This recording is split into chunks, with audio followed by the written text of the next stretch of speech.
ब्रेकनंतर आपलं पुन्हा एकदा स्वागत। गद्दारांना धडा शिकवण्यासाठी लढाई सुरू आहे असं अनंत गीतेंनी म्हटलंय।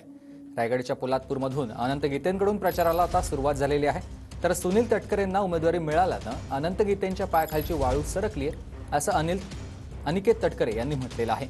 अनिकेत तटकरे यांनी अनंत गीतेंवर हा निशाणा लगावलाय।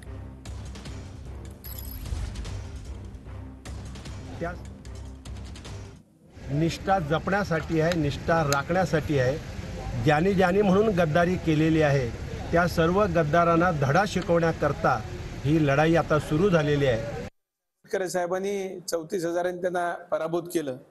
त्यामुळे आता 24ला महायुतीचे उमेदवार तटकरे साहेब असल्यामुळे त्यांच्या पायाखालची वाळू आता सरकली आहे। त्याच्यामुळे काय बोलावं हेच त्यांना समजत नाहीये। त्यामुळे थोडंसं म्हणजे सद्बुद्धी मी म्हणणार नाही, पण परमेश्वराने त्यांची बुद्धी सुस्थितीत ठेवावी एवढीच मी या ठिकाणी व्यक्त करेन। टीका टिप्पणी जरूर त्यांनी करावी, मात्र एका विशिष्ट पातळीपर्यंत त्यांनी ठेवावी, नाहीतर जसाच तसं उत्तर देण्यासाठी आम्ही राष्ट्रवादी पक्षाचे आणि महायुतीचे कार्यकर्ते तयार आहोत।